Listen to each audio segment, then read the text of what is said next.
a difference. I'm not saying old vintage aircraft, they are not prone to, susceptible to a little more incidents and accidents. Some of these incidents turn into accidents and at times becomes fatal. So fatal is always a matter of big concern for us. There are two issues. One, whether MiG-21s, is there a phase-out plan? Why are we not phasing out? This is one of the concerns. Why don't we stop flying immediately? Stopping flying immediately is not the answer. Every fleet will come to this stage somewhere or the other. These MiG-21s that are flying today were inducted in the 80 to 87 zone. And there are other fighters in the same era. There are Jaguars, there are MiG-29s. So just because they become more than 30 or 35 years old, you don't phase out. For the old fleets, we have to spend a lot of time in maintenance, understanding obsolescence, understanding safety mitigation measures so that accidents are mitigated, and that step is being taken. As far as the phase-out plan is concerned, these current squadrons of MiG-21, there is a plan. In another 2 to 3 years, they are being phased out, depending upon as soon as they get to their life. And there is already an induction plan. You are aware, 4 squadrons of LCA have been ordered. They will start inducting 3.5 years from now. So that is the plan in terms of these squadrons phasing out and the LCAs replacing them. So there is a plan in place. We must not confuse with that just because of the vintage, the aircraft has become so old and so accident prone that it's become a flying coffin and comments like that. The maintenance, the engine life, everything, the engine changes in fact. These aircraft were upgraded in beginning of 2000s, around 2005 to 10 zone, many of these. At that time, everything changes, electricals, everything is looked at. So a lot of effort is going behind keeping this aircraft flyworthy. Every aircraft that flies in the Air Force is flyworthy. That is what is to be understood. That is to be clearly understood. Every aircraft that goes up in the air, that is offered, that is flyworthy. So that must be very clear. Okay, so just one more question. This is regarding the Galwan. So it's already been a year. Ma'am, if you could remove your mask, please, and then speak. Am I audible now? Yes. Yeah. So my second question is about Galwan, and this already been a year. However, there are new reports of tension still budding in the region, and there are other reports coming from neighboring countries, including Pakistan, and what's happening in Afghanistan, which might have some consequence. So are we prepared, and what are the actions now we are going to take beforehand? Any comments on that? Yeah, we are looking at all these things. Like you have monitored, some of these things have come out in the media. There are many other issues, on both our adversary side. And every such activity is being monitored. What is the ground reality? What are the changes taking place? Whatever actions are required on our part with respect to those changes, we are taking. So all the actions are being taken, everything is being monitored. And of course, as far as Galwan is concerned and post-Galwan, the disengagement is concerned, all action is on in terms of the talks too. So on all fronts, the action is on. Thank you, sir. Thank you. Mr. Divakar from PTI.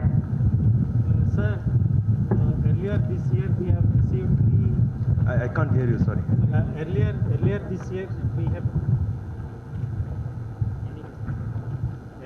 this year we have received 3 Rafale aircrafts. So what are the timelines, sir? How are we going to receive the complete 36? Because we have target of 2022. Can you give us some timelines? And Yeah, second, the target is 2022. It is absolutely on target. In fact, I had mentioned earlier, except for 1 or 2 aircraft which there were minor delays because of COVID issues, but in fact some deliveries have been ahead of time. So broadly, we are absolutely on target on the Rafale induction plan. On the operationalization plan, you are aware we are fully operational. The second squadron aircraft numbers have already come in. The squadron is already formed. So in terms of time, we will be absolutely on time. and sir, second question: what is your current assessment with regards to the Eastern Ladakh situation border? Like I said, the talks are on. The 11th round had taken place. The next round of talks, there is some activity in terms of there is a proposal for div commander level talks. So those decisions will be taken. The first attempt is to continue with the talks and do the disengagement at the balance friction points, and of course follow it up with de-escalation. However, in parallel, the ground realities are being monitored closely. Whatever is the reality across in terms of current leftover locations, deployments, any changes, that is being monitored closely. And whatever actions are required on our part, we are taking. Be rest assured. Thank you. Ms. Aneri from Republic. So, in regard to the LAC, the current deployments which are there, will they be permanent there, or is there any change in the plan of action, or according to the requirements there will be changes made? From our perspective? Yes. No, see, the current deployments are more or less with respect to what we have seen across post Galwan. There was a level of deployment. Post disengagement, some deployments have been changed. So our deployments would really vary depending upon the situation. There would be an element of a basic increase in the basic level infrastructure and deployment, of course. That is the end result of what has happened. But the overall total deployments will vary, absolutely dependent on situations, particularly for the Air Force, because we can deploy fast. We don't have to be in that zone. Thank you. Mr. Prasad from Z.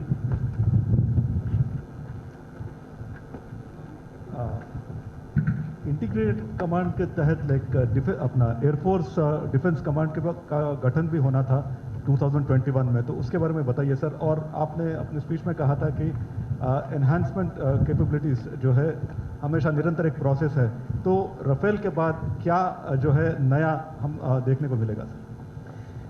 Integrated theatre command का discussion चल रहा है, उसके deliberations शुरू हो गए हैं higher level पे, एंड वो deliberations are now progressing.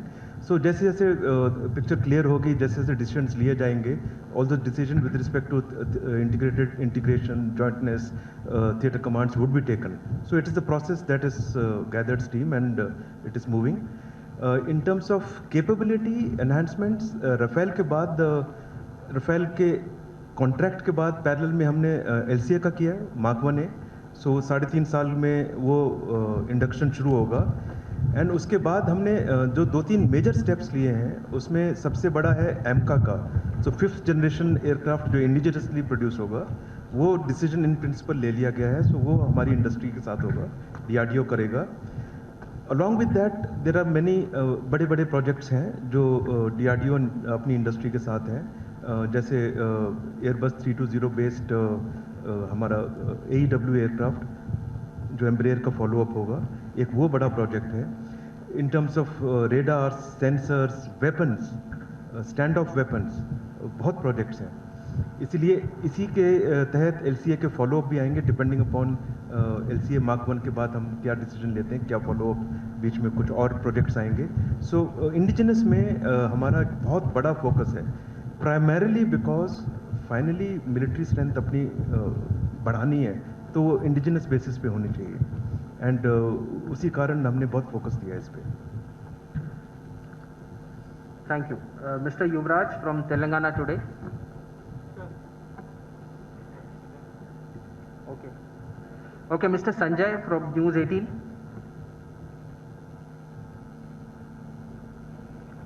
Sir, जैसा कि इस समय जो इंडो चाइना इश्यूज को लेके बातचीत है, क्या हमारे जो एयर एडवांटेजेस थे वो पिछले साल या उससे पहले की स्थिति जो थी उसमें और आज में कोई फ़र्क आया है क्या? क्या हम स्ट्रेटजिक एडवांटेज जो हमारे थे वो क्या हम लूज़ किए हैं, क्योंकि इस तरह से कुछ रिपोर्ट्स आ रही हैं? एक सवाल। दूसरा मेरा सवाल SU-400 को लेकर है, उसमें कुछ चाइनीज़ टेक्नोलॉजी यूज़ हुई हैं, इसको लेके कुछ कमेंट्स आ रहे हैं कि वो इंडिया के लिए जो मिसाइल डिफेंस सिस्टम है उसके लिए बेटर नहीं है, तो क्या ये मैटर ऑफ कंसर्न है एयरफोर्स के लिए? इन terms of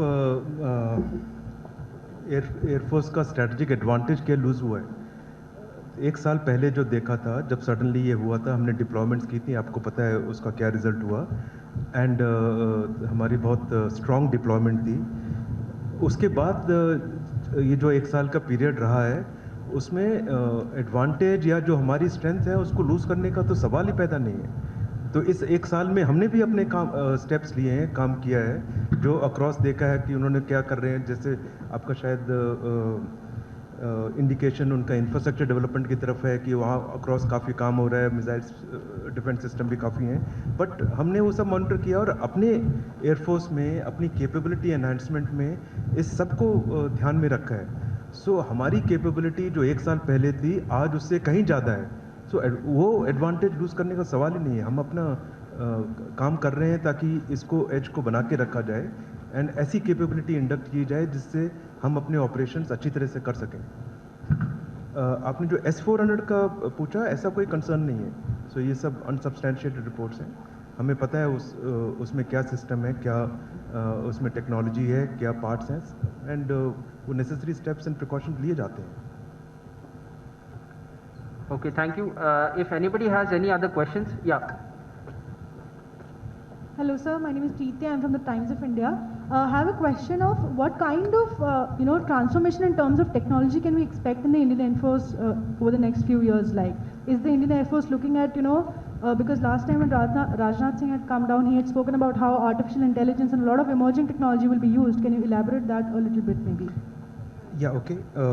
You see, technology is our absolute basis on which Air Force thrives. So all our transformation, all our changes, whatever we capability enhancement we do, everywhere we look at that we should be technologically advanced. It should be latest technology, and many of our systems. So what we have done basically is we have put a lot of emphasis on networking, on digitization, and a lot of effort towards automation. Digitization is totally on our indigenous industry. So if you talk of capability enhancement, it would translate into, let's say, indigenous weapons and sensors. Okay. Now, when you have those weapons and sensors, the sensor fusion is a major area. In that, there is technology. In that, the AI comes in. In fact, even LCA has a fair amount of very good level of sensor fusion. In AMCA, we'll go to a different level, wherein the use of AI would be immense. Apart from basic weapons and sensors, our radar network. Again, when you have this level of network, this level of data flowing, there is a lot of AI that comes in, big data handling and AI. So that's an area, particularly big data handling and AI, where Air Force is working a lot. We have worked over last 10 years, in fact, and we are in a very advanced stage in handling these things, particularly big data. As we go forward across the board, be it new aircraft, new weapon systems, radars, sensors, I talked about AMCA, the UAVs that will come in, everything needs to be networked, the operational data needs to fly. If a fighter is in the air, it needs to get information in real time. If the target is to be changed in real time, we should be able to change it. So these are the thought processes of immediate future, and everywhere again technology, AI, ability to handle big data, ability to handle in real time, and ability to inform the required people in sorted data. So these are the areas we are working. On the ground, on maintenance, we have actually networked our entire maintenance management. Our entire inventory is computerized and automated in terms of managing and taking stock. So our procurement philosophy will change. Our maintenance philosophy will become more efficient. So these are the areas that we are working.